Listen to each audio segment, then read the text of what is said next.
Whoa, do you know my family? It just reaffirmed what them in general as entitled assholes living on the glory days of our family. Money which had mostly evaporated over the generations anyway.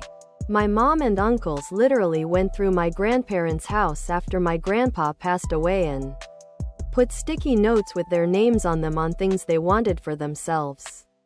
Not so bad in theory. Until they started swapping stickers and names when the On a Dark Desert Highway Cool Wind in My Hair Witch Halloween vintage retro shirt others weren't in the house. 5 years after he leaves office? That Walter Reed visit was ominous, and he is slower than he was since becoming president. On a Dark Desert Highway Cool Wind in My Hair Witch Halloween vintage retro shirt. Tank top, V-neck. Ladies' tee for men and women. Tank top, V-neck. Yup. My grandpa set his foot down after his best friend died. The aftermath made my mom, aunts, lawyer get together for an On a Dark Desert Highway Cool Wind in My Hair Witch Halloween vintage retro shirt meeting. The whole 9 yards, laid it all out and said if anyone contested his will, that they'd get nothing. Mom was more upset than angry. She didn't get a single thing to remember her parents. In her words, not even a goddamn spoon.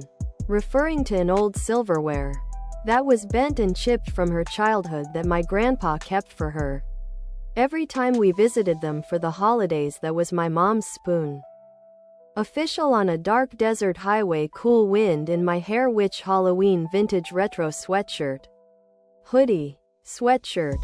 Hoodie. If this is how wealthy families treat their own flesh, can have it. I've seen voracious greed over wills in my own family, and I stay the F out of it. I live my own life, and that alone is worth more than money. He's a morbidly obese septuagenarian who doesn't exercise, eats fast food every day, and probably has an On a Dark Desert Highway Cool Wind in My Hair Witch Halloween vintage retro shirt amphetamine habit. Other products.